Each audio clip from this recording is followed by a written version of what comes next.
یو حدیث کې راځي بظهر الغیب په شیشه چې یو مسلمان له دعاو کې هغه الله قبلی.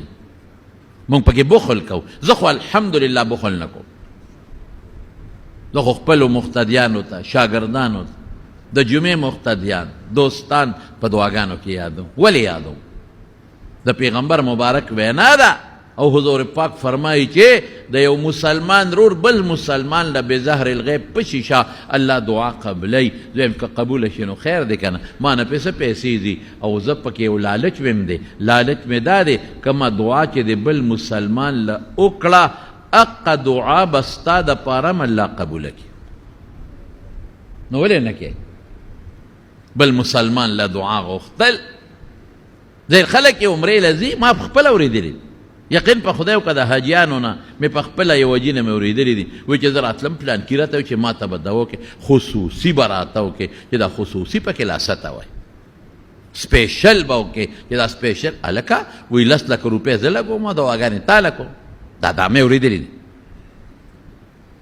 ما وی او بلکل پیغمبر مبارک دعا غوښتې د حضرت عمر نه.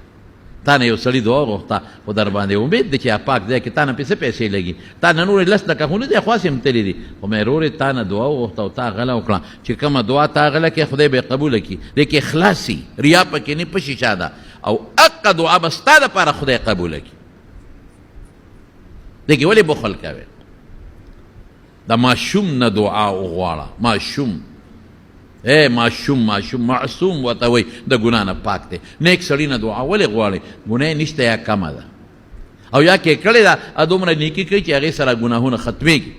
عالم نه وغواړه، نیک سړي نه وغواړه. نیکانو ته ووایه چې دعا درته وکړي. ګناه شته نه یا وي به ولې به نه دنیا کې خامخا هره سړي نه ګناه کېږي خو هغه دومره نیکۍ کوي توبې وباسي چې ګناهونه ورته الله معاف کوي او دغه نیکان اکثر ګناه نه ځان هم ډېر ساتي. نو د ماشوم خو بالکل د ګناه نه پاک دی.